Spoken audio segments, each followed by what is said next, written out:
Hello, everybody. Again, my name is John D. Healy. People know me because I produced this book, Stony McGurn, his life from 1941 up to 2 years ago. Lots of stories and parables and exciting roller coaster read. Definitely, I recommend it. You can get it on Amazon. My sponsor is Liffey Movers, Liffey Van Lines. They've been around for, longer than Jeopardy, okay? So let me roll on with another guest today. I always have interest in people, and today is no exception. My guest is Mildred Beirne. She's from Ireland in Roscommon. She'll explain all that. She's a music teacher, a dance teacher, extremely talented, and all that. Mildred, hello, and tell us where you were born, how you got into the music business, as back as far as you can. Hello, Mildred. Hello, John. How are you? Good. Uh, I'm good. I'm good, and thank you for doing this. I'm going to really enjoy this. I was born in a small little place called Carrycastle, County Mayo, and we were all kind of musically singing wise, but never. No, none of my brothers or sisters got into it like I did, and I had always the love to get out there and do it on the stage, and I was mad to do it on stage. And I asked my mother when I was about 15 years of age, would she buy me a guitar? And she did, even though she probably didn't have the price of it, but she bought me the guitar, and I started to learn the guitar from a guy by the name of Leo Burton, and he was in Loughlin. And what I didn't know at the time was that he had an all girls Healy band, and a Healy band is where they play all traditional music and all that sort of thing. And he was changing from Healy to country and western, and he needed a singer. And of course, I thought I was a great singer. And I answered the job, and I got the job. So I joined the band, and it was an all girls show band. Never before or never since has there been an all girls show band. And it was called the Grenada Girls Show Band. So life took off for me from there, and it brought the music brought me all over the world, John. And as you know, I soldiered with you many times in RTE, Yes. and built up there and all sorts of things. And Hey. you would ring me, John, and you'd say, when you were living locally, you'd come down and say, Mildred, come on down and we'll try and get a television program. And we always did. Indeed, Mildred, I must say, we did lovely programs from your sheepwalk in Frenchpark, and we done Cayley House when it was unheard of coming down to a small little village from Frenchpark, and it was great to do it from your place, and it was. Well, I certainly have that knack of being able to. Well, number one, I'm good at asking for favors, you know. But the only singer in my house growing up was a sewing machine, so Yes. I admire other people that sing and entertain. We did have the ballroom. My parents had a ballroom, so I was no stranger to show bands arriving No. from Galway up to Tyrone, Donegal, and Dublin and all over. And I was impressed even then that they would spend 3 or 4 hours to drive all the way to a small little village in Mayo and play in a little basic ballroom dance hall.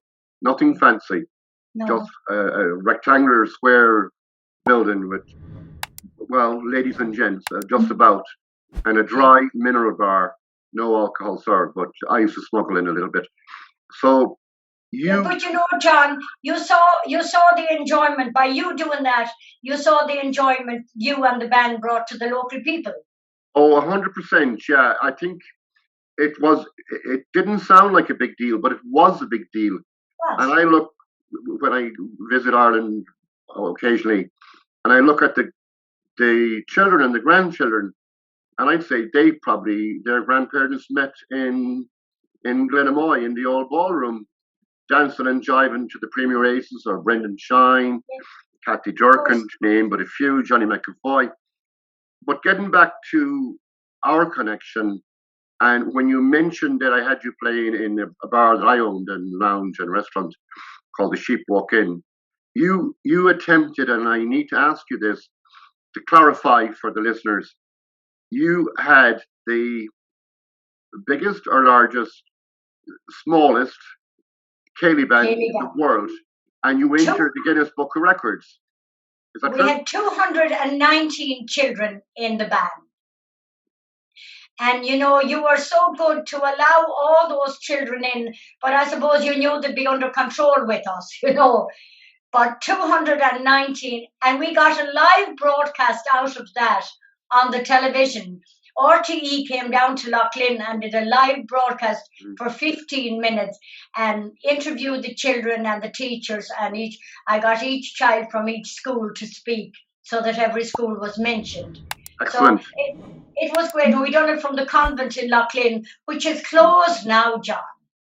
I'll clarify for the listeners that I didn't serve 219 children underage alcohol. No. That's important.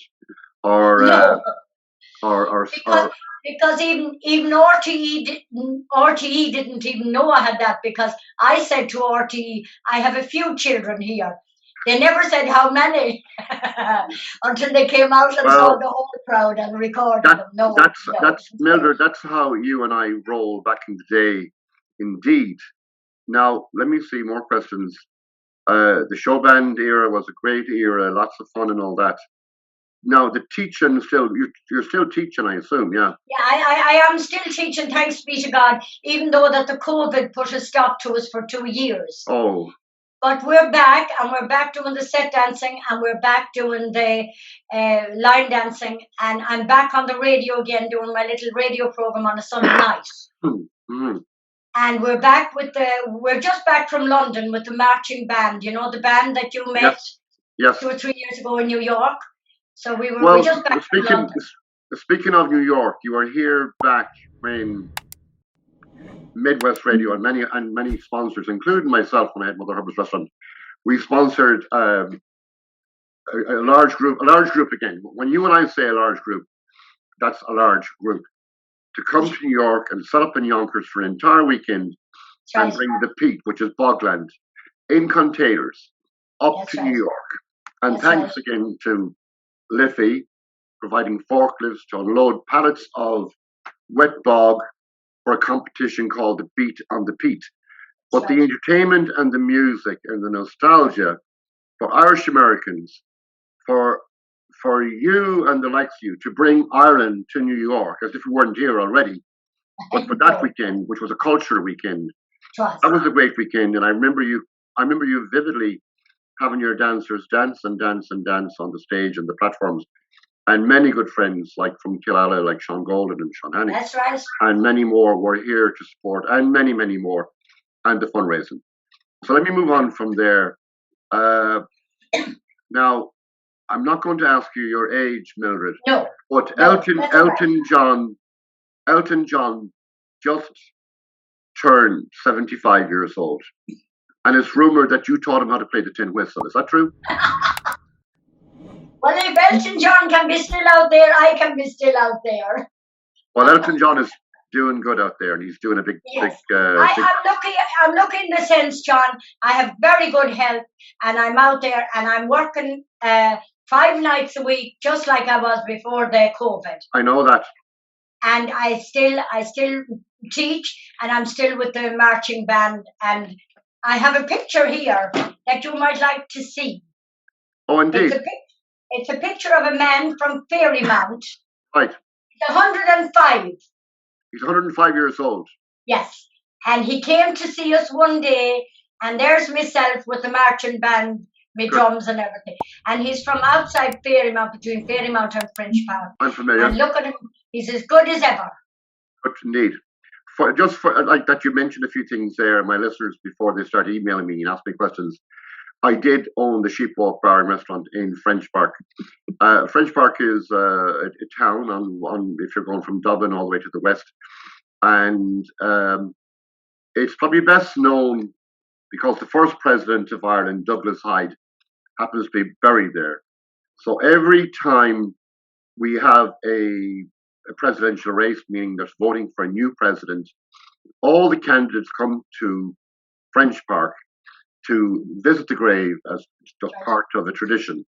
And when I was there, you and I were lucky to meet Mary McAleese, indeed, Mary Robinson, and all kinds of everything herself from the north.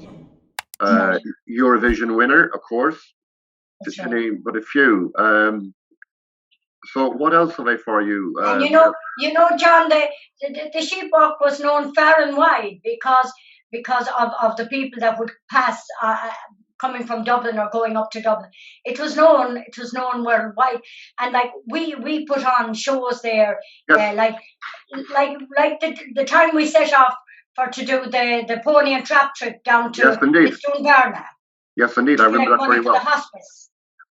We did lots of fundraising there, Mildred, indeed. And we left from your place there because of it being so famous. Indeed, Mildred. And one morning, in the early morning, we were on a radio show with Jerry Ryan, and he was looking for singers, and local singers came in at, I think, 9 o'clock in the morning or 9:30 to sing for a radio competition. Yes. And one more to add to that, then it was another time RT were looking for strange and unusual characters, and indeed in my bar we always had a strange and unusual character, to say the least. And Paddy Giblin was one guy. He used to do recitations. That's right. He did one called Nell Flaherty's Drake. So I brought him to the studio in Sligo to sing or do his recitation. And I didn't realise that Nell Flaherty's Drake is about 7 minutes long. And it was coming up to the Angelus bell. And the presenter, disc jockey, what are you going to call him, he asked Paddy how long was the recitation going to be. And Paddy said it's 7 minutes. And the guy said, well, can you cut it to 3 minutes? And Paddy said, no, you get 7 minutes or nothing. So it went out. Angelus or no Angelus? It was Nell Flaherty's Drake, and let's forget about the Angelus. And that was it. But I did have the pleasure of meeting another lady there, and I don't mind to drop her name, Betty Myler from Boyle. And that was all to do with UFOs and flying saucers and all that. And it so happened that I saw one, and she interviewed me very briefly. And I will have a podcast coming up about that, just letting my listeners know what's coming up. Mildred, tell me, what have you coming up next? Sorry, John. Before I move on to that, I'd like to, because this will be going out in America. The time we brought the turf to New York, yes, and we did the Straw Boys at 6 o'clock in the morning. Yes, Good Morning America. Yes, and they hadn't a clue what we were. Well, and who would?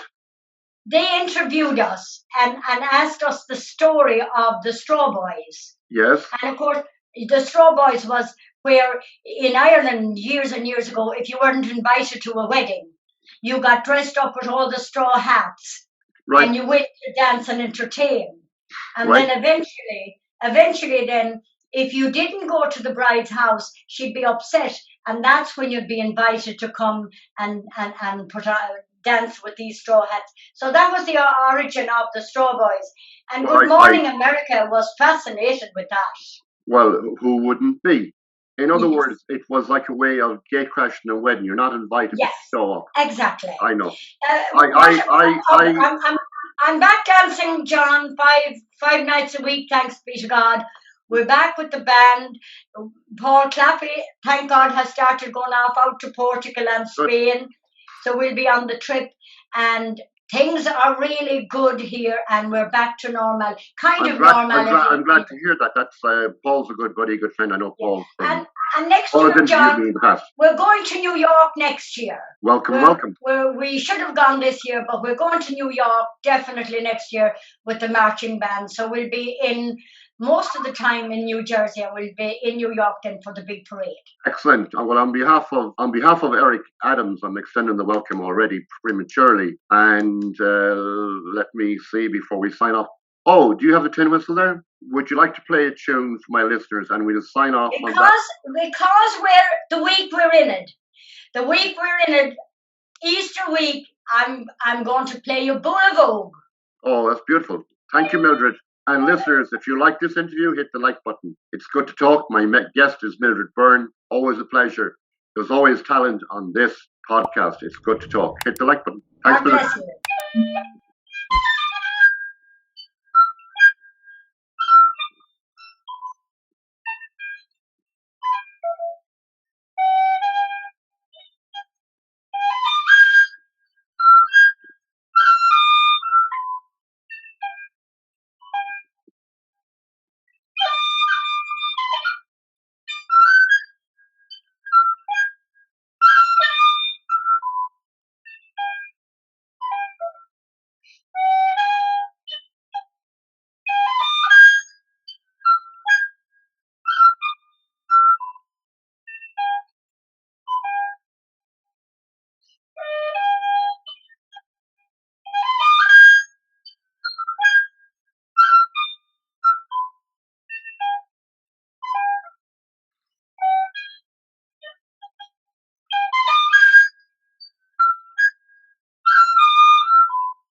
up the west of Ireland.